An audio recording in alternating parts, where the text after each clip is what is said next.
اور ماہ ذی الحجہ شریف میں اسلام کے بنیادی ارکان میں سے ایک رکن اعظم حج کا شرف حاصل کیا جاتا ہے۔ پوری دنیا کے انسان، پوری دنیا کے اہل قبلہ، پوری دنیا کے کلمہ پڑھنے والے، ان تمام میں سے اللہ جنہیں توفیق عطا فرماتا ہے وہ حج کی سعادت حاصل کرتے ہیں، اور یہ ایام الحج ہے۔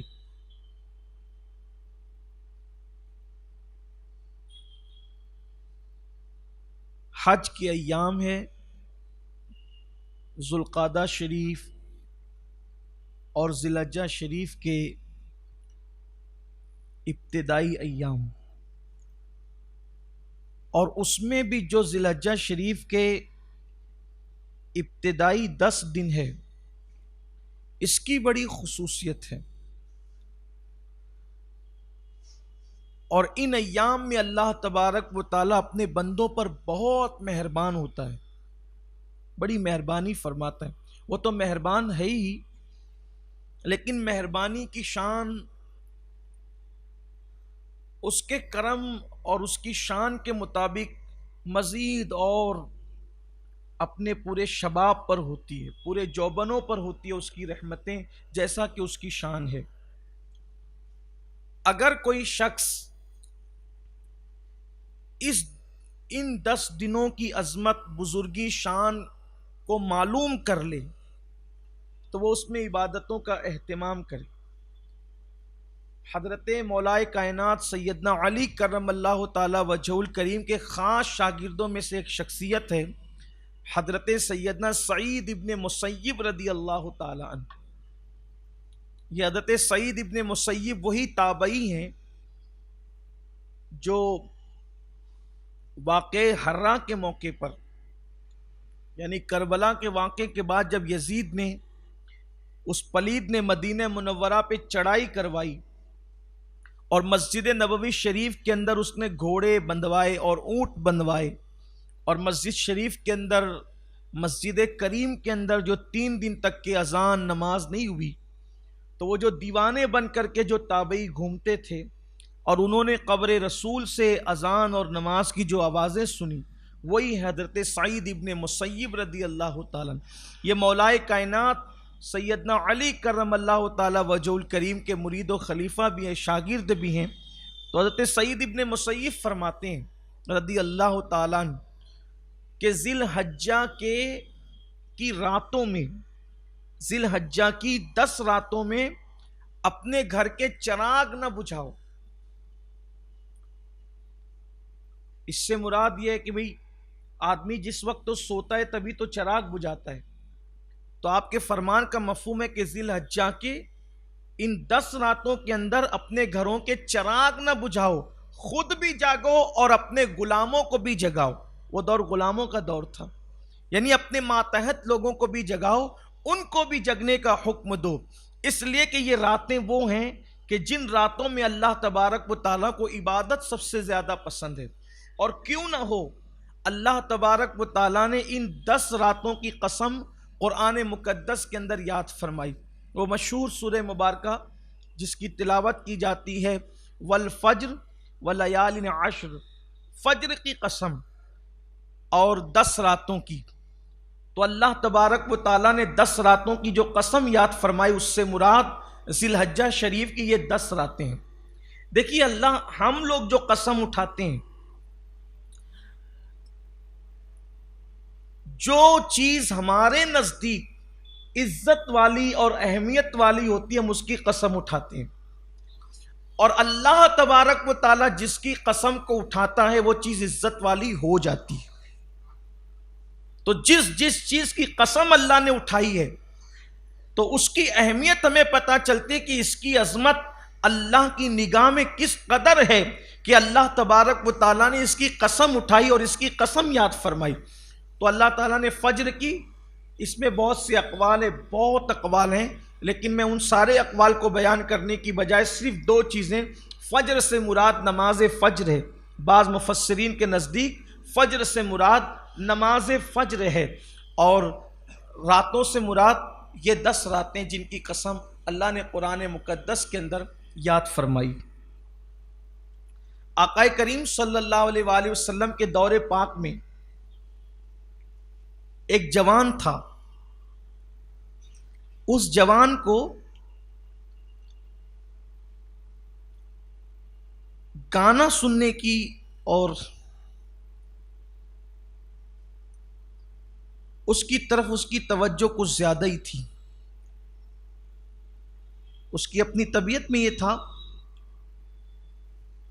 کہ وہ گانا سنا کرے، موسیقی کی طرف اس کی توجہ ہو، یعنی یہ کہہ لیں کہ وہ شخص بہت زیادہ نیک نہیں تھا، بہت زیادہ پرہیزگار نہیں تھا، لیکن اس کی اپنی ایک عادت تھی کہ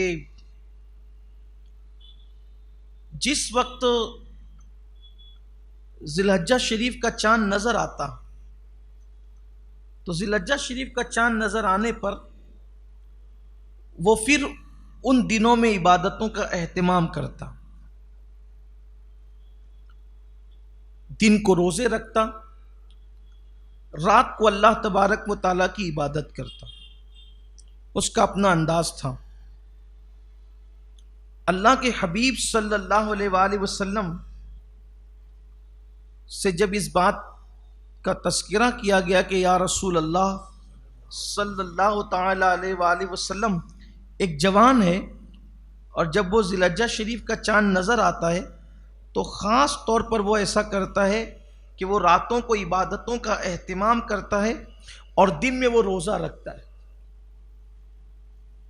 تو اللہ کے حبیب مصطفیٰ جان رحمت صلی اللہ علیہ وآلہ وسلم نے اس شخص کو بلا بھیجا اور فرمایا کہ اس کو بلاؤ۔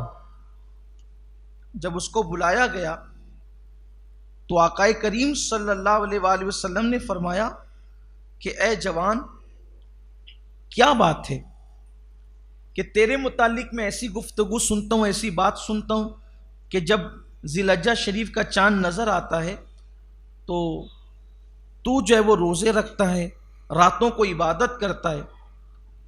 تو اس نے عرض کیا کہ یا رسول اللہ صلی اللہ علیہ وآلہ وسلم، بات صرف یہ ہے کہ میں اس بات کو اچھی طرح جانتا ہوں کہ یہ جو ایام ہے ذی الحجہ شریف کے، یہ حج کے ایام ہیں، ان ایام میں حج ہوتا ہے۔ یہ بات آپ کے ذہن نشین ہونا چاہیے کہ حج کب فرض ہوا؟ حج کی جو فرضیت ہوئی ہے وہ 8 ہجری کے اندر ہوئی، یہ فرضیت ہے، لیکن اللہ کے حبیب صلی اللہ تعالی علیہ وآلہ وسلم ہر سال حج کرتے تھے۔ جب اللہ کے حبیب علیہ السلام نے ہجرت نہیں فرمائی تھی، اس لیے کہ حج کبھی رکا نہیں۔ زمانے جاہلیت میں حج ہوتا تھا، بلکہ کفار و مشرکین بھی حج کرتے تھے، اور پہلا حج فرضیت کے بعد جو ادا کیا گیا وہ سیدنا ابو بکر صدیق رضی اللہ تعالیٰ عنہ کی امارت میں ادا کیا گیا، آپ کو امیر الحج بنا کر کے بھیجا گیا۔ اس طریقے سے 9 ہجری میں پہلا حج مسلمانوں نے ادا کیا۔ اس وقت اللہ کے حبیب صلی اللہ علیہ وآلہ وسلم تشریف نہ لے جا سکے، اور 10 ہجری میں اللہ کے حبیب علیہ الصلوۃ والتسلیم نے حجۃ الوداع کو یعنی کہ حج فرمایا، اور یہ حضور علیہ السلام کی زندگی کا ظاہری آخری حج تھا۔ حالانکہ سب اہل سیرت اور مومنین اس کو حجۃ الوداع کہتے ہیں، یعنی آخری حج حضور علیہ السلام کا، لیکن صوفیہ اور عشاق کہتے ہیں کہ حضور علیہ السلام کا کوئی حج حجۃ الوداع کیا ہے، ہمارے آقا علیہ الصلوۃ والتسلیم اللہ کے اذن سے اب بھی حج میں شامل ہوتے ہیں۔ تو بہرحال حضور اکرم صلی اللہ علیہ وآلہ وسلم نے جو ہے وہ ہجرت سے پہلے ہر سال حج فرمایا، اور ہجرت کے بعد اللہ کے رسول صلی اللہ علیہ وآلہ وسلم نے ایک ہی حج فرمایا، اور پہلا حج سیدنا صدیق اکبر رضی اللہ تعالیٰ عنہ کی امارت میں ادا کیا گیا۔ تو چونکہ پہلے بھی حج ہوتا تھا اس لیے کہ کسی کے ذہن و دماغ میں اشکال پیدا ہو سکتا ہے کہ یہ بات تو اللہ کے رسول پوچھ رہے ہیں اور ابھی حج فرض نہیں ہوا، تو یہ نوجوان کیسے جواب دے رہا ہے؟ تو آقا کریم صلی اللہ علیہ وآلہ وسلم نے فرمایا کہ تو دن کو روزہ رکھتا ہے، رات کو عبادت کرتا ہے، وجہ کیا ہے؟ تو اس جوان نے عرض کیا کہ یا رسول اللہ صلی اللہ علیہ وآلہ وسلم، یہ حج کے ایام ہے تو میں یہ چاہتا ہوں کہ ان مبارک دنوں کے اندر جو ہے وہ میں اللہ کی عبادت کروں، میں دعائیں کروں، تاکہ حاجیوں کے نیک اعمال میں بھی شریک ہو جاؤں، کیونکہ میں حج کے لیے جا تو نہیں سکتا۔ وہ شخص مکہ المکرمہ کا رہنے والا نہیں تھا، وہ مدینہ منورہ یا گرد نواح کا رہنے والا تھا، تو اس نے عرض کیا کہ یا رسول اللہ صلی اللہ علیہ وآلہ وسلم، میں حج کے لیے جا تو نہیں سکتا، اس لیے میرے آقا میں یہ چاہتا ہوں کہ حج کے لیے نہیں گیا تو کم سے کم ان ایام میں جب کہ حاجی ارکان حج ادا کرتے ہیں تو میں بھی ان کی عبادت میں شریک ہوں، میں بھی نیک کام کروں۔ تو اللہ کے حبیب علیہ الصلوۃ والتسلیم نے پھر اس جوان سے فرمایا، اے جوان، کیا تجھے پتا ہے کہ ان دنوں روزہ رکھنے کا ثواب کیا ہے؟ تو میرے آقا صلی اللہ علیہ وآلہ وسلم فرماتے ہیں کہ جو شخص ذی الحجہ شریف کے دنوں میں روزہ رکھتا ہے تو اللہ تبارک و تعالی اس کے بدلے، روزہ رکھنے والے کو اس کے بدلے اللہ تبارک و تعالی 100 غلام آزاد کرنے کا ثواب عطا فرماتا ہے۔ اسی طریقے سے 100 اونٹ اور 100 گھوڑے جہاد فی سبیل اللہ، اللہ کی راہ کے اندر، یعنی کہ اگر کوئی جہاد پہ جا رہا ہو تو 100 اونٹ اور 100 گھوڑے اللہ کی راہ میں بھیجنے کا ثواب عطا کرتا ہے۔ یعنی ذی الحجہ شریف کی 1 تاریخ سے لے کر 7 تاریخ تک جو شخص ذی الحجہ کا روزہ رکھے گا، ہر روزے کے بدلے 100 غلام آزاد کرنے کا ثواب اور 100 اونٹ اور 100 گھوڑے اللہ کی راہ میں خیرات کرنے کا ثواب اس کو ملتا ہے۔ اور پھر چونکہ جو 8ویں تاریخ ہوتی ہے اس کو یوم ترویہ کہا جاتا ہے۔ یوم ترویہ وہ تردد کا دن، شک کا دن، اس لیے کہ اس کو یوم ترویہ اس لیے کہتے ہیں کہ اس دن حضرت ابراہیم علیہ الصلوۃ والتسلیم نے جب خواب سے بیداری آپ کو ہوئی تو آپ کو جو ہے وہ تردد ہوا کہ میں نے یہ کیا دیکھا، کہ میں جو ہے وہ اپنے بیٹے کو ذبح کر رہا ہوں، تو آپ تردد میں رہے، شک میں رہے، گویا کہ آپ پر ایک تردد کی کیفیت تھی کہ میں نے کیا کیا، میں نے کیا دیکھا، یہ کیا کیفیت تھی، تو اس لیے اس کو تردد کا یا شک کا دن کہتے ہیں۔ تو وہ دن بڑا مبارک دن ہے، 8ویں ذی الحجہ کا دن، اور چونکہ اس دن کی خصوصیت یہ ہے کہ اس دن حاجی احرام باندھ کر کے منی کی طرف جاتے ہیں، تو اس دن کی ایک الگ فضیلت ہے۔ 1 ذی الحجہ سے 7 ذی الحجہ تک یہ الگ فضیلت کے دن ہے، حالانکہ یہ بھی قسموں میں شامل ہے، جن کی قسم یاد کی گئی ہے یہ بھی شامل ہے، لیکن 1 سے 7 کی فضیلت یہ ہے کہ جس نے اس دن روزہ رکھا 100 غلام آزاد کرنے کا ثواب، 100 اونٹ اور 100 گھوڑے اللہ کی راہ میں خیرات کرنے کا ثواب۔ لیکن اب جو بندہ 8 تاریخ کو روزے کا اہتمام کرتا ہے اور اس دن جو ترویہ کے دن روزہ رکھتا ہے تو اللہ کے حبیب صلی اللہ علیہ وآلہ وسلم فرماتے ہیں اللہ اس کو 1000 غلام آزاد کرنے کا ثواب عطا فرماتا ہے۔ اسی طرح 1000 گھوڑے اور 1000 اونٹ اللہ کی راہ میں جہاد کے لیے بھیجنے کا ثواب اس کو عطا کرتا ہے۔ 1 سے 7 تک 100 کا عدد، اور 8ویں روزے کے لیے جو 8 تاریخ ہے اس میں اللہ کے حبیب علیہ الصلوۃ والتسلیم نے پھر 1000 فرمایا۔ اور پھر اللہ کے رسول صلی اللہ علیہ وآلہ وسلم فرماتے ہیں مگر جو عرفہ کے دن روزہ رکھے، یوم العرفہ کو، جو دن عرفات کا دن ہوتا ہے، عرفہ کے دن، تو جو 8 تاریخ کو ثواب ملے گا اس سے 10 گنا اور زیادہ اس کا ثواب بڑھ جاتا ہے۔ یعنی اگر آپ 10 گنا آپ بڑھا لیں تو پھر یہ آپ کہیں گے کہ 10,000 غلام آزاد کرنے کا ثواب، 10,000 گھوڑے اور 10,000 اونٹ اللہ تبارک و تعالیٰ کی راہ میں خرچہ کرنے کا اور جو وہ صدقہ کرنے کا ثواب۔ اسی پر بس نہیں بلکہ میرے آقا صلی اللہ علیہ وآلہ وسلم عرفہ کے روزے کے حوالے سے فرماتے ہیں کہ میں امید کرتا ہوں کہ جو شخص عرفہ کا روزہ خلوص نیت کے ساتھ رکھے اللہ تبارک و تعالیٰ اس کو 1 سال 1 سال کے روزوں کا ثواب عطا فرمائے. جو عرفہ کا روزہ رکھے اللہ تبارک و تعالی اس کو 1 سال کے روزوں کا ثواب عطا فرمائے. اور اسی پر اللہ کے حبیب صلی اللہ علیہ وآلہ وسلم نے بس نہیں فرمایا، بلکہ فرمایا صرف 1 سال نہیں، یہ 1 سال کا ثواب تو ملے گا اور گزشتہ 1 سال کا ثواب اللہ تعالیٰ اور عطا فرمائے گا. یعنی جس نے عرفہ کا روزہ رکھا اس کو اللہ تعالیٰ 2 سال کے روزوں کا ثواب عطا فرماتا ہے. اور اللہ تبارک و تعالیٰ اس کے گزشتہ گناہوں کو معاف فرما دیتا ہے، اور اس سے کہا جاتا ہے اے اللہ کے بندے اب تو نئے سرے سے نیا عمل کر، کہ اللہ تبارک و تعالیٰ نے تیرے تمام گناہوں کو معاف فرما دیا ہے اور تیرے تمام گناہوں کی مغفرت فرما دی ہے. اسی لیے صحابہ کرام رضوان اللہ تعالیٰ علیہ مجمعین فرمایا کرتے تھے کہ چراغ نہ بجھایا کرو، یعنی جاگتے رہا کرو، ان 10 راتوں میں جاگتے رہا کرو، چراغ نہ بجھایا کرو، اور جاگ کر کے اللہ تبارک و تعالیٰ کی عبادت کیا کرو.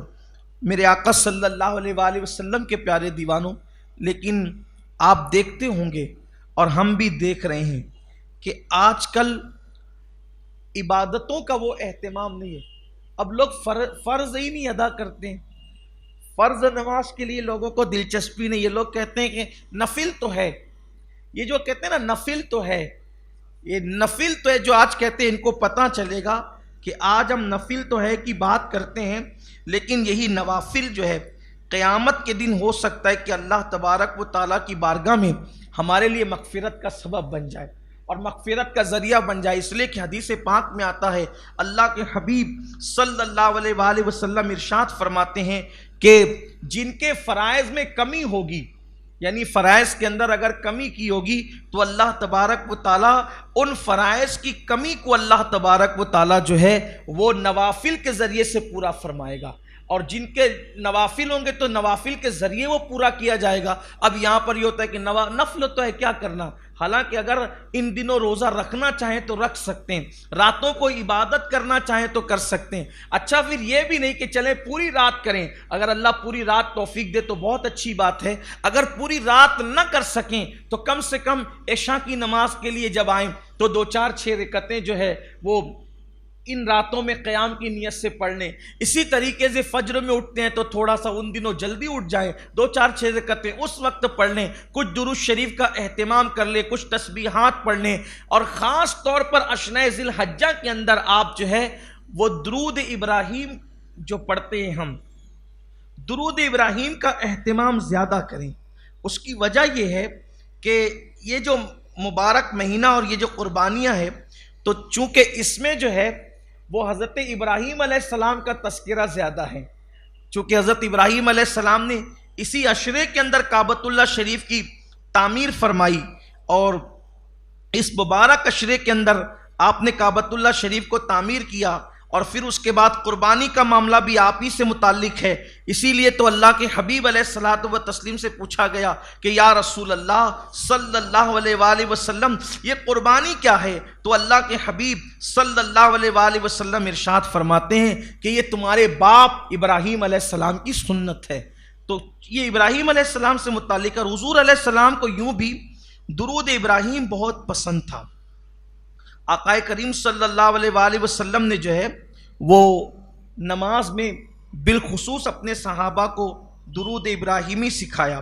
تو اگر درود ابراہیمی جو ہے وہ آپ پڑھتے ہیں اس عشرے میں، ویسے تو درود ابراہیمی پڑھنا ہی چاہیے، پڑھتے رہنا چاہیے. بعد میں بزرگوں نے جن جن سیگوں سے درود جو ہے وہ یعنی کہ ترتیب دیا ہے اس کو بھی پڑھیے. دلائل الخیرات شریف کو پڑھیے، اسی طریقے سے درود غوثیہ پڑھیے، اسی طریقے سے جو ہے وہ درود مستغاث پڑھیے، اسی طریقے سے اور بھی جو درود ہے مستند معتبر جو سیغوں سے بزرگوں نے لکھے ہیں وہ بھی پڑھیے. لیکن سب سے افضل ترین درود شریف وہ ہے، سب سے افضل درود شریف جس کو ہم درود ابراہیمی کہتے ہیں، کیونکہ اللہ کے حبیب علیہ الصلاۃ والتسلیم نے یہ سکھایا.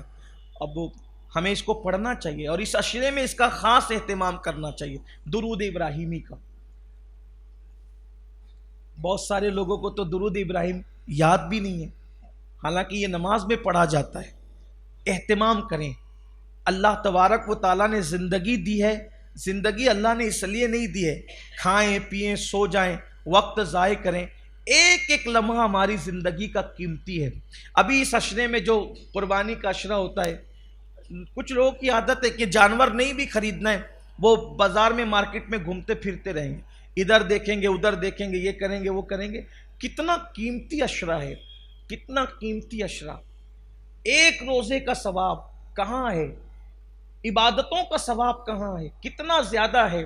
اور صرف اسی پر بس نہیں، صرف روزہ نماز کی بات نہیں کی گئی، بلکہ اللہ کے حبیب صلی اللہ علیہ وآلہ وسلم ارشاد فرماتے ہیں کہ اس عشرے کے اندر، اس عشرے میں اگر کسی نے کسی مسکین کو صدقہ دیا، اگر کسی نے کسی مسکین کو صدقہ دیا تو اللہ تبارک و تعالی اسے نبی پر صدقہ کرنے کے برابر ثواب عطا فرماتا ہے۔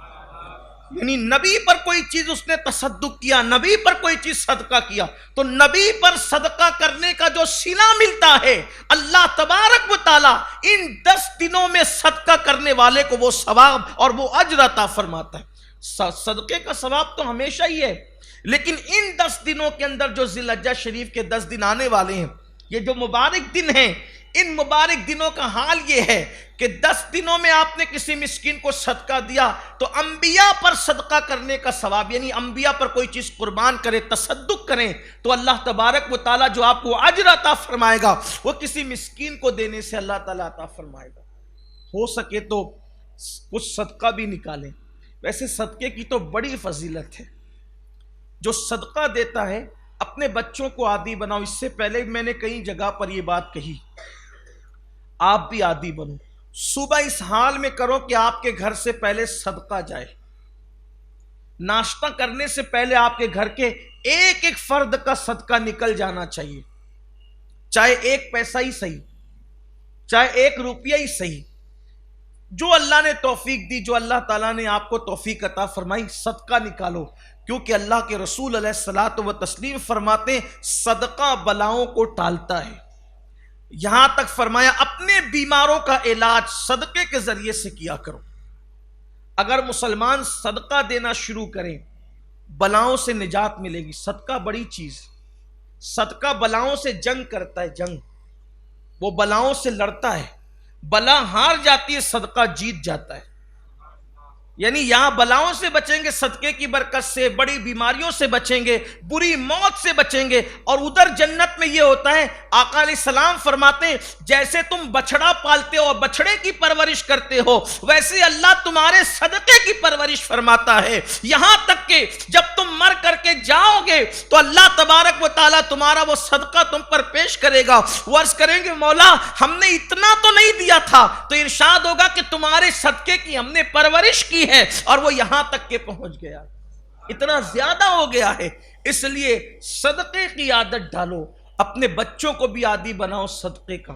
اور یہ بھی آپ کو بتاؤں، جو مسجد کے زینے پر بیٹھتے ہیں ضروری نہیں کہ آپ ان کو صدقہ دیں، جو آپ کے دروازوں پہ بھیک مانگنے آتے ضروری نہیں ہے کہ آپ ان کو صدقہ، آپ کسی بھی مسکین کو دے سکتے ہیں، کسی بھی ضرورت مند کو، چونکہ نفلی صدقہ ہے آپ کسی کو بھی دے سکتے ہیں۔ مثال کے طور پر اگر کوئی مسجد کے امام صاحب آپ کو غریب اور مفلس نظر آتے ہیں تو آپ مصافحہ کر کے اس نیت سے ان کے ہاتھ میں بھی رکھ سکتے ہیں، نفلی صدقہ۔ بلکہ اگر آپ اس طبقے کو دیں صدقہ نفلی جو مستحق ہیں اور دیندار بھی ہے تو اللہ تبارک و تعالیٰ آپ کو اجر زیادہ عطا فرمائے گا۔ اسی طرح آپ کے رشتہ دار کے اندر جو مسکین ہیں ان کو دے تو اللہ آپ کو ڈبل ثواب عطا فرمائے گا۔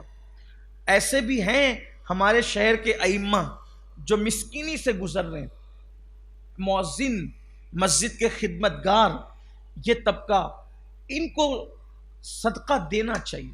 اور چونکہ نفلی صدقہ ہے تو خیر ویسے صدقہ واجبہ بھی جو ہے وہ کوئی ضروری نہیں ہے کہ کہہ کر کے دے کہ یہ میں تمہیں صدقہ دے رہا ہوں، نظر کہہ کے، تحفہ کہہ کے، گفٹ کہہ کے بھی آپ دے سکتے ہیں، لیکن یہ کہ صدقہ مسکین کو دیں، مسکین یعنی غریب کو دے، مفلس کو دے، ضرورت مند کو دے، ایسے کوئی بیوہ ہو، کوئی یتیم ہو ان کو دیں۔ بلکہ میرے آقا صلی اللہ علیہ وآلہ وسلم فرماتے ہیں اگر کوئی چاہتا ہے کہ اللہ اس کو بری موت سے بچائے بری موت نہ وہ مرے، بری موت سے محفوظ رہے۔ تو میرے آقا علیہ السلام نے فرمایا سیدھے ہاتھ سے صدقہ دو تو الٹے ہاتھ کو خبر مت ہونے دو۔ تو اس عشرہ ذی الحجہ میں صدقے کا ثواب میرے آقا علیہ السلام فرماتے ہیں انبیاء پر تصدق کرنے کے برابر۔ پھر فرمایا کہ جو عشرہ ذی الحجہ میں کسی بیمار کی بیمار پرسی کرنے کے لیے، کوئی بیمار ہو اس کی عیادت کے لیے جو ذی الحجہ کے ان 10 دنوں کے اندر جائے، عشرہ ذی الحجہ میں جائے، تو ایسا ہی ہے کہ جیسے اس نے کسی ولی کی عیادت کی، کسی ابدال کی عیادت کی۔ ولی اور ابدال کی عیادت کرنے کا جو ثواب ملتا ہے وہ ذی الحجہ شریف کے اندر کسی بھی مسلمان کو جو ہے وہ دیکھنے جانے کے لیے، بیمار پرسی کے لیے، اس کی مزاج پرسی کے لیے جانے کے لیے اللہ ابدال اور ولی کی عیادت کا ثواب عطا فرماتا ہے۔ کوئی پتہ چلے کہ اگر بیمار ہو تو اس کی عیادت کو، اور صرف ذی الحجہ میں نہ کیا کرو، بلکہ کوئی کبھی بھی بیمار پڑے پتہ چل جائے تو موقع جانے مت دیا کر۔ اب تو فون کا دور ہے، فون کر کے پوچھ لیں کہ بھئی سنا آپ کی طبیعت خراب ہے، اللہ آپ کو شفا دے دے، یہ بھی تو مزاج پرسی ہو گئی۔ حالانکہ جانے کا اجر کچھ اور ہی۔ حدیث پاک میں آتا ہے کہ جب کوئی بیمار سے ملنے جاتا ہے تو وہ اللہ کی رحمت میں نہاتے ہوئے جاتا ہے، اور جب وہ بیمار کے پاس بیٹھتا ہے تو وہ اللہ کی رحمتوں کے اندر جو وہ غوطہ لگاتا ہے، ڈبکیاں لیتا ہے، وہ ایسا ہے۔ اور وہ اللہ کی رحمتوں کے پھول چنتا ہے جب بیمار کے پاس بیٹھتا ہے۔ کیوں؟ اس لیے کہ میرے آقا علیہ الصلوۃ والتسلیم نے فرمایا انسان جتنے دن بیمار رہتا ہے وہ اللہ کا مہمان رہتا ہے۔ بیمار رہنے والا، کیا بات کی اللہ کے حبیب، قربان جائیں، قربان میں ان کی بخشش کے۔ ہائے ہائے، لوگ بیماری سے ڈرتے ہیں، لوگ بیماری سے ڈرتے ہیں، لیکن اللہ کے حبیب علیہ السلام نے بیماری کی کیا فضیلت بیان فرما دی۔ فرمایا جو جتنے دن بیمار ہے وہ اللہ کا مہمان ہے۔ اب اللہ کا مہمان، اب سوچتے جائیے مہمان کا کیسے اکرام ہوتا ہے۔ مہمان بولے بھائی میں پانی نہیں پیوں گا، شربت لا دو، تو بولو دیتے ہیں کہ نہیں؟ میٹھی نہیں چلتی، پھیکی چائے چلتی ہے، دیتے ہیں کہ نہیں؟ یہ نہیں چلتا وہ چلتا ہے، دیتے ہیں کہ نہیں؟ یہ کھانا نہیں چلتا وہ نہیں، یعنی گویا کہ جو میزبان ہوتا ہے وہ مہمان کا ہر مطالبہ پورا کرتا ہے۔ تو پتہ چل رہا ہے کہ بیمار اللہ کا مہمان ہے، اللہ اس کا میزبان ہے اپنی شان کے مطابق۔ اب بیمار جو مانگتا جاتا ہے اللہ اس کو عطا کرتا جاتا ہے، اور بیمار کے پاس جو آ کر کے بیٹھتا ہے اس کو ہی برکتیں ملتی ہیں۔ بیماروں سے نفرت نہ کیا کرو، ان کی عیادت کرو، مزاج پرسی کرو، ان کی مدد کرو۔ ایک اور بات آپ کو بتاؤں، خاص بات، بیماروں سے متعلق آ گئی تو بات بتاؤں۔ ہم لوگ جب شادیوں میں جاتے ہیں، کسی کی شادی ہوتی ہے، ہم شادیوں میں جاتے ہیں تو لفافہ لے کر جاتے ہیں، کپڑے لے کر جاتے ہیں، گفٹ لے کر جاتے ہیں، صحیح؟ حالانکہ جو شادی ہوتی ہے وہ منصوبہ بند طریقے سے ہوتی ہے۔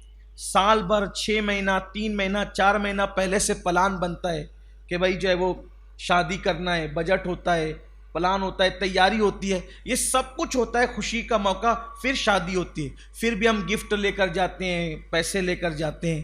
لیکن ہم جب مریض کے پاس جاتے ہیں تو مریض کے پاس جاتے ہیں تو کیا لے کر جاتے ہیں؟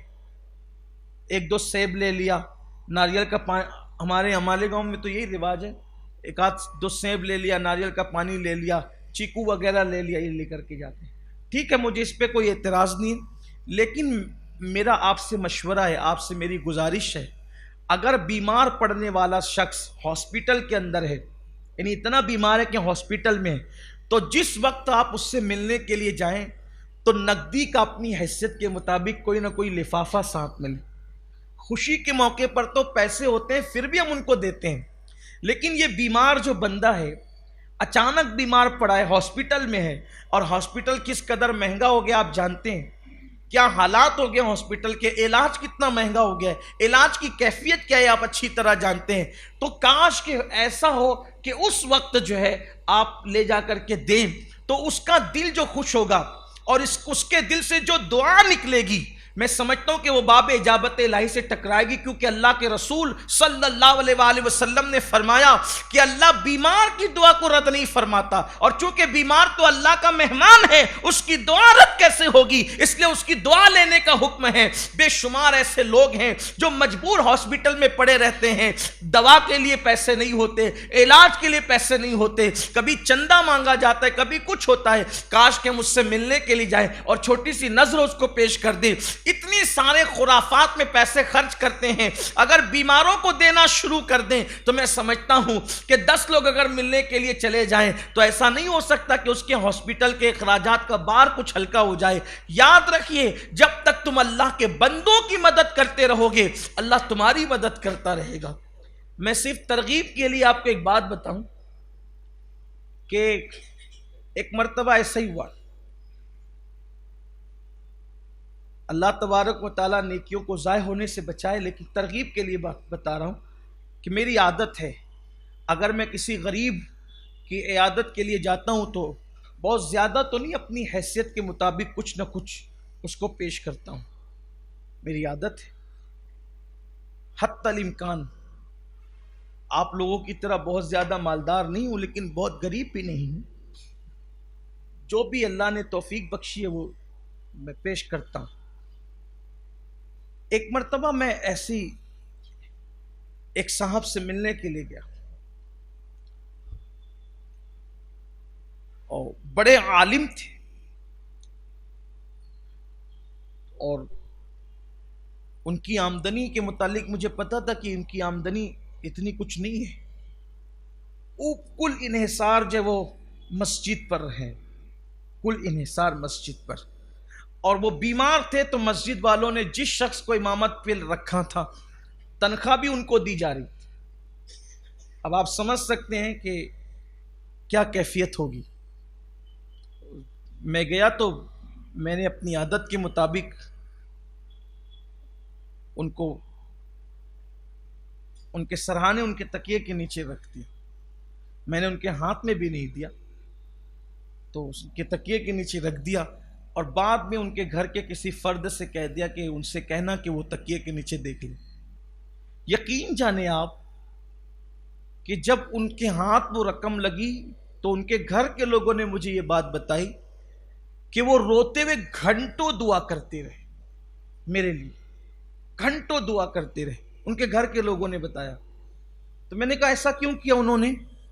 تو بتایا کہ کہا کہ ان کو ضرورت تھی، عالم ہونے کی وجہ سے وہ کسی سے مانگنا نہیں چاہتے تھے، مانگ نہیں سکتے تھے، ضرورت تھی، کوئی مدد کرنے والا نہیں۔ اچھا تو کوئی دیکھنے، مصلیان بھی دیکھنے نہیں آ رہے تھے، آپ آئے اور آپ نے وہ پیش کیا تو ان کو یوں لگا کہ یہ اللہ کی طرف سے مدد آ گئی، اور ان کے دواخانے کا جو خرچ وہ کبھی مانگنے کی پوزیشن میں تھے، اللہ تعالیٰ نے اس سے ان کو بے نیاز کر دیا۔ کہا گھنٹوں دعا کرتے رہے۔ میں کہا میرا کام تو ہو گیا، میرا تو یہی کام ہے، میری تمنا تو یہ تھی، اس لیے کہ مجھے پتا ہے کہ انسان ہزاروں سال کی راتوں کی نوافل عبادت سے اس مقام پر نہیں پہنچتا جو کسی کی دعا سے پہنچ جاتا۔ غوث پاک کے پیچھے کسی کی دعا ہے، غریب نواز کے پیچھے کسی کی دعا ہے، محبوب الہی کے پیچھے کسی کی دعاؤں سے جو مقام ملتا ہے وہ مقام محنت سے نہیں ملتا۔ اس لیے کوشش کیا کرو دعائیں لینے کی۔ اللہ کے گھر میں کہتا ہوں مجھے آپ سے کیا بتانا ہے، میں آپ سے کوئی کریڈٹ نہیں لے، آپ ماشاءاللہ یوں بھی محبت کرتے ہیں، لیکن یہ بات میں نے آپ کو بتائی کہ یہ وہ کام ہے جس سے دعائیں ملتی ہے۔ آپ کسی کا ہاتھ پکڑ کے کہیں کہ میرے لیے دعا کرو، اس سے بہت بہتر ہے کہ آپ ایسا کام کر دو کہ وہ خود دل سے دعا دینے پہ مجبور ہو جائے۔ ایک ہے دعا کروانا اور ایک ہے دعا لینا۔ دعا کروانا اور دعا لینا، جو دعا کروائی جائے قبول ہوگی یا نہیں ہوگی اس کی کوئی گارنٹی نہیں ہے، لیکن اگر کوئی دعا لے تو وہ قبول ہی ہوتی ہے۔ دونوں میں فرق کیا ہے؟ آپ کسی سے ملے، حضرت دعا کرے، ابا دعا کرو، اماں دعا کرو، بھیا دعا کرو، بھابھی دعا کرو، چچی دعا کرو، پھوپھی دعا کرو، دادی دعا کرو، یہ دعا کروانا، اس کی قبولیت کی کوئی گارنٹی نہیں، اللہ چاہے قبول کرے چاہے رد۔ دعا لینا، آپ نے کوئی ایسا کام کر دیا کہ اس کا دل خوش ہو گیا، ہاتھ اٹھے اللہ اس کی بگڑی بنا، یہ وہ دعا ہے۔ دیکھو غریب نواز نے انگور کے خوشے پہ، سب پتھر مار رہے تھے، انگور کے خوشے پیش کیے، بولو اس مجذوب کے دل سے دعا نکلی کہ نہیں نکلی؟ غریب نواز کی دل کی دنیا بدل گئی. اسی طریقے سے قطب کے پاس مدرسے کے بچوں کے ساتھ غوث پاک گئے, بچوں نے بے ادبی کی, وہ پورا واقعہ جو آپ پہلے سن چکے ہیں. غوث پاک نے ادب کیا تو ادب سے ان کے دل سے دعا نکلی, جا عبد القادر, تجھ پر ایک وقت ایسا آئے گا کہ تو بغداد کے جامع مسجد کے منبر پہ بیٹھ کے کہے گا میرا یہ قدم ہر ولی کی گردن پر ہے. دل سے دعا نکلی, دل سے. یہ دعائیں بہت بڑی چیز, دعا کو ہلکا مت سمجھو, دعا کو اور دعا لو. صحابہ کرام تو اس قدر حضور کی دعائیں لیتے تھے, بلکہ حضور علیہ السلام کو نالین پہنانے کے لیے بہت کوشش کر. حضور علیہ السلام کے سامنے جو نالین رکھ دے, حضور اس کو بھی دعا کر. ایک صحابی نے حضور کو نالین پہنایا, آقا نے فرمایا تو نے مجھے نالین پہنائی, اللہ صراط پل صراط پر تجھے ثابت قدم رکھے. حضور نے یہ, اور آقا بہت دعا دیتے تھے, بہت دعا. کسی کو مسکراتے دیکھا کہ اللہ تجھے مسکراتا رکھے, کسی کو نئے کپڑے پہنے دیکھا کہ اللہ پہنتا رہے پھاڑتا رہے. مطلب یعنی اللہ تجھے اتنی عمر دے کہ جو تو نے نیا پہنا ہے وہ تیرا پھٹ جائے, اتنے دن تک کہ تو پہنے. حضور دعائیں دیتے تھے صلی اللہ علیہ وآلہ وسلم. تو بیمار کی عیادت, مظلوم کی مدد, کمزوروں کی مدد. اسی طرح سے آپ سے یہ بھی کہتا ہوں کہ صرف ذی الحجہ کے لیے خاص نہیں مریضوں کی عیادت. بہت لوگ بیچارے مجبور, پریشان حال, مشکلوں کے اندر پھنسے ہوئے ہیں. اگر آپ ان کی مدد کریں گے تو آپ ان سے دعائیں لے سکیں گے, اور دعائیں لوگے تو پھر ترقی ہوگی, عروج ہی ہوگا, کامیابی ہی ہوگی. تو میرے آقا علیہ الصلوۃ والتسلیم نے فرمایا کہ جو ذی الحجہ شریف میں کسی بیمار کی عیادت کے لیے جائے, اللہ اسے ابدال اور ولی کی بیمار پرسی جتنا ثواب عطا فرماتا ہے. پھر فرمایا اگر ذی الحجہ شریف کے ان 10 دنوں میں کسی کے جنازے میں تمہیں شرکت کا موقع مل جائے تو اللہ شہید کے جنازے میں شرکت کرنے کا ثواب عطا فرماتا. یعنی آپ نے کسی شہید کے جنازے میں شرکت کی, اور اگر ان 10 دنوں میں آپ نے کسی مسلمان کو لباس دے دیا, کپڑا دے دیا, ڈریس دے دیا, آقا کریم صلی اللہ علیہ وآلہ وسلم فرماتے ہیں اللہ تمہیں جنت کا لباس پہنائے گا اس کو. یہ 10 دنوں کے اندر اتنی برکتیں, اللہ تعالیٰ جنت کا لباس پہنائے گا. ہو سکے کسی ایک غریب بھائی کو, مسکین بھائی کو ایک ڈریس بنا دوں, 500-700 روپے میں تو بن ہی جاتا ہے ایک ڈریس. 500 روپے میں ان لوگوں کے لیے کہہ رہا ہوں بیچارے جو ہمت نہیں کر پائیں گے. باقی آپ سے کہتا ہوں کسی کو دو, اپنی عادت بناؤ, جب بھی کسی کو کوئی چیز دو تو ہمیشہ اچھی چیز دیا کرو. یہ ایسا نہیں کہ جو اپنے کو نہیں پسند آئے وہ اٹھا کر دے دو. ہمیشہ سے ہمارا مزاج یہی رہا ہے, جو اپنے کو نہیں پسند آیا وہ اٹھا کے دے دو, جو استعمال کے قابل نہیں رہا وہ اٹھا کے دے دیا. نہیں, جو ہمیں پسند ہے وہی دو, جو آپ کو پسند ہے وہ دو, جو آپ کی ضرورت ہے وہ دو. کچھ لوگوں کا حال یہ ہوتا ہے جب تک کہ کھانا سڑ نہیں جاتا تب تک فقیروں کی جھولی میں نہیں جاتا. یہ کیا قبول ہوگا؟ سڑا ہوا کھانا, بدبودار کھانا کسی فقیر کی جھولی میں ڈالنے کا مطلب یہ ہوا کہ آپ نے اپنے گھر کو صاف کرنے کا منصوبہ کیا. گھر صاف کر لیا آپ نے, صفائی کر لی گھر کی, اس پہ کیا اجر اور صلہ ملنا ہے؟ کھانا تو وہ تھا فقیر کے لیے جو تازہ تھا, بلکہ آپ اپنے لیے کچھ ٹھنڈی رکھ لیتے, اس کو گرم دیتے, کیونکہ آپ اللہ کے لیے دے رہے ہو, اور جو چیز اللہ کے لیے ہو پھر اس کی شان ویسی ہونی چاہیے. اور ایک بات یہ بھی یاد رکھنا, جو چیز اللہ کی راہ میں دی جاتی ہے اور وہ پسند کی دی جاتی وہی قبول ہوتی ہے. جو ناپسند ایری غیری دی جاتی ہے وہ بہت غیرت والا ہے, پھر وہ پسند بھی نہیں کرتا. دنیا میں جو پہلی قربانی تھی, پہلی قربانی حابیل اور قابیل کی قربانی, حضرت حابیل اور قابیل کی قربانی. حابیل جو تھے اور قابیل دونوں کے درمیان اختلاف ہوا, حابیل حق پر تھے, قابیل حق پر نہیں تھا. تو اس وقت حضرت آدم علیہ السلام نے فرمایا کہ تم دونوں قربانی پیش کرو, تم دونوں قربانی پیش کرو, تو تمہاری قربانی جس میں سے اللہ جس کی قربانی قبول کر لے تو وہی حق پر ہوگا. اب چونکہ جو حق پہ تھا وہی نیک تھا, جو حق پہ تھا وہی پرہیزگار تھا جو حق پہ تھا. تو جب حابیل کو پتا چلا کہ ابا کہہ رہے ہیں قربانی کرو، تو جناب حابیل نے ایک بہترین خوبصورت دمبا، بڑا حسین و جمیل دمبا، وہ دمبا جو ہے وہ قربانی میں رکھا. اور قابیل نے اپنی کھیت میں سے سڑی ہوئی بالیاں، وہ جو بالیاں ہوتی ہیں جس میں اناج لگا، سڑی ہوئی بالیاں وہ رکھ دی. اب یہ پہلی قربانی تھی دنیا کی پہلی قربانی، حابیل اور قابیل. حابیل نے دمبا رکھا خوبصورت حسین و جمیل، اور قابیل نے وہ سڑی گلی وہ بالیاں رکھ دی. اور قبولیت کی نشانی اس دور میں یہ تھی کہ جس کی قربانی قبول ہوگی آگ آئے گی اور اس کو اٹھا کے لے جائے گی. بغیر دھوئیں کی آگ آتی تھی، بغیر دھوئیں کی آگ، اور اس کو اٹھا کے لے جاتی تھی. اور جو پڑی رہ جاتی تھی وہ قربانی مردود ہو گئی، رد ہو گئی، قبول نہیں ہے. تو جناب حابیل نے خوش دلی کے ساتھ دمبا رکھا، اور قابیل نے ایسے اٹھا کر کے سڑی پڑی بالیاں رکھ دی. وہ بالیاں وہ رد ہو گئی، ویسے بھی وہ باطل پہ تھا، وہ رد ہو گئی، اور دمبا حابیل قبول ہو گیا. اب وہ ہوا تو ہمارے صوفیہ فرماتے ہیں اس دمبے کو جنت میں رکھا گیا. اس دمبے کو جنت میں، دیکھو قبولیت کی شان کیا ہے. اس دمبے کو کہاں رکھا گیا؟ جنت میں رکھا گیا. اور پھر آدم علیہ السلام کے وہ دونوں سگے بیٹے تھے، تو دور آدم سے لے کر دور ابراہیم علیہ السلام تک وہ دمبا جنت میں رہا. اب اسماعیل علیہ السلام کے جب فدیہ دینے کی بات آئی تو جنت سے وہی لا کر کے ان کے بدلے میں پیش کیا گیا. یہ خلوص کی برکت ہے جو اللہ کی راہ میں دی جاتی ہے، اس کی برکت ہے. حالانکہ کسی نے دمبا بھی کہا، کسی نے بکری بھی کہا، جو بھی ہے، لیکن یہ بات کہی گئی. تو اللہ کی راہ میں دو تو ہمیشہ اچھا دو. دیکھو یہ ہوتا ہے اچھا دینے کا صلہ، اللہ کے لیے دے رہے ہو، اٹھا کر کے ایسے کچھ بھی مت دے دیا. جس کے لیے دے رہے ذرا اس کی ذات تو دیکھو، وہ کتنی اچھی اچھی نعمتیں ہمیں دیتا ہے. تو بات بہت دور نکل گئی. میں بات اب اس کو اختصار کے ساتھ پوری کر دوں کہ میرے آقا علیہ السلام نے فرمایا کہ کسی مومن بھائی کو ان 10 دنوں میں لباس پہنا دینا، کپڑا پہنا دینا، اللہ تمہیں جنت کا لباس پہنائے گا، اور اللہ تمہیں عزت کا لباس، آخرت میں تو جنت کا لباس ہوگا، دنیا میں اللہ تمہیں عزت کا لباس پہنائے گا. پھر اس کے بعد قربان میرے آقا کریم صلی اللہ علیہ وآلہ وسلم پر سب کا خیال کیا.